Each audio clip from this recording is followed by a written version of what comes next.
ડર એક એવો અનુભવ છે જે આપણા બધાનો સાથી છે, ખરું ને? એ આપણને પાછળ ખેંચે છે, આપણા સપનાઓને નાના કરી દે છે અને આપણી જ ક્ષમતા પર શંકા કરાવે છે. પણ જરા વિચારો, જો આપણે ડર વગર જીવી શકતા હોત તો?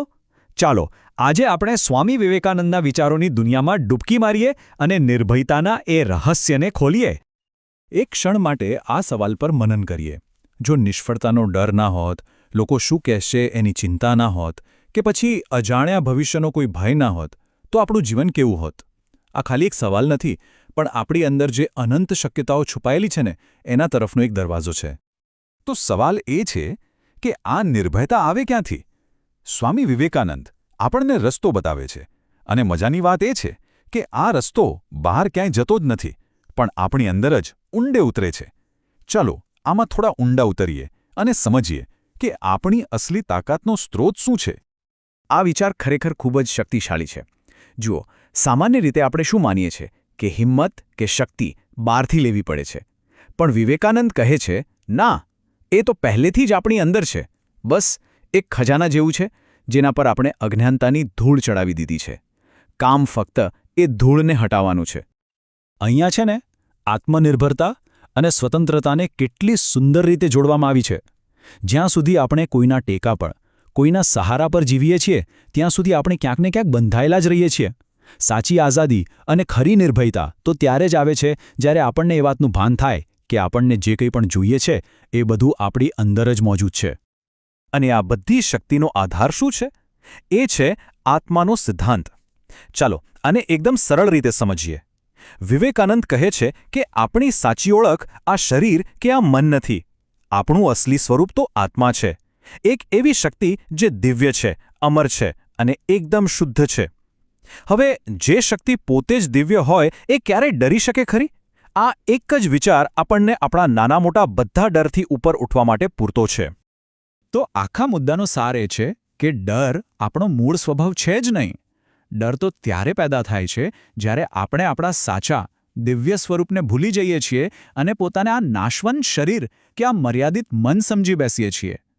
શક્તિ બહારથી કમાવાની નથી, એને તો ફક્ત અંદર અનુભવવાની છે.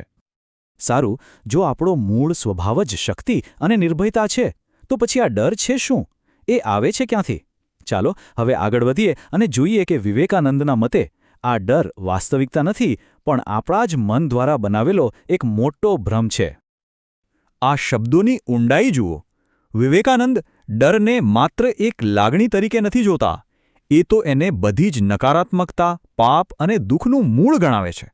એ કહે છે કે જ્યાં ડર છે ત્યાં નબળાઈ છે, જ્યાં ડર છે ત્યાં જીવન અટકી જાય છે. ડર એક એવા અંધકાર જેવો છે જે પ્રકાશના કિરણને અંદર આવતા જ રોકે છે. તો અહીંયા છે ને, આપણી પાસે એકદમ સ્પષ્ટ પસંદગી છે. આપણે આપણું મન કઈ રીતે ચલાવવા માંગીએ છીએ?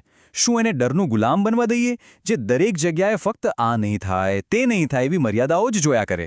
કે પછી એને આપણી અંદરની શક્તિથી માર્ગદર્શન આપીએ, જે આપણી અનંત ક્ષમતા પર પૂરો વિશ્વાસ રાખે? આપણી વાસ્તવિકતા શું હશે, એનો બધો આધાર આ એક પસંદગી પર જ છે. ભય શું છે એ સમજવું, એ તો પહેલું પગથિયું થયું. પણ હવે અસલી સવાલ એ છે કે એને જીવનમાંથી કાઢવો કેવી રીતે? તો હવે આપણે ફિલોસોફીમાંથી એક્શન તરફ જઈએ. ચાલો એ સૂત્રો જાણીએ જે આપણને નિર્ભય જીવન જીવવામાં ખરેખર મદદ કરી શકે છે. આ 3 પગલાં છે ને, એકદમ પ્રેક્ટિકલ છે. પહેલું, ઉઠો, જાગો. એનો મતલબ કે પીડિત બનીને બેસી રહેવાનું બંધ કરો અને પોતાના જીવનની જવાબદારી પોતાના હાથમાં લો. બીજું, પડકારનો સામનો કરો. એટલે કે જે વસ્તુથી ડર લાગે છે તેનાથી ભાગવાને બદલે તેની આંખમાં આંખ નાખીને ઊભા રહો. અને ત્રીજું, આપણી શક્તિને જાણો. રોજ પોતાની જાતને યાદ અપાવો કે હું કમજોર નથી, હું શક્તિશાળી છું. આ સૂત્ર ખરેખર જીવન બદલી શકે એવું છે. જો આપણે આખો દિવસ આપણી ખામીઓ અને નબળાઈઓ વિશે જ વિચારતા રહીશું તો આપણે વધુને વધુ નબળા બનીશું. પણ જો આપણે આપણું ધ્યાન આપણી તાકાત પર, આપણી શક્તિઓ પર લગાવીશું તો એ વધતી જ જશે. ઉપચાર સમસ્યા પર રોદડા રડવામાં નથી, પણ સમાધાન પર ધ્યાન કેન્દ્રિત કરવામાં છે. તો આપણે વિવેકાનંદના વિચારો સમજ્યા, ડરનું સાચું સ્વરૂપ શું છે એ જાણ્યું અને એનાથી છુટકારો મેળવવાનો રસ્તો પણ જોયો.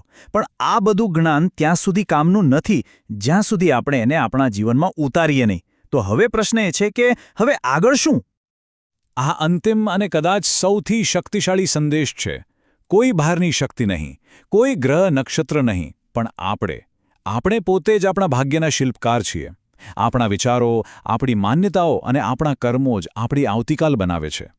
અને નિર્ભય બનવું એ આ શક્તિને સ્વીકારવાનું સૌથી પહેલું પગલું છે. આ જ્ઞાન સાથે ચાલો આ ચર્ચાને એક સીધા સવાલ સાથે પૂરી કરીએ. કોઈ મોટો પહાડ ખસેડવાની જરૂર નથી. ફક્ત એક નાનો એવો ડર પસંદ કરીએ જે આપણને રોકી રહ્યો છે. શું એ કોઈ નવી વસ્તુ શીખવાનો ડર છે? કોઈની સાથે દિલ ખોલીને વાત કરવાનો ડર છે? કે પછી નિષ્ફળ જવાનો ડર? આજે જ કોઈ પણ એક ડરનો સામનો કરવાનો સંકલ્પ કરીએ. કારણ કે નિર્ભયતાની મહાન યાત્રાની શરૂઆત હંમેશા એક નાના પગલાંથી જ થાય છે.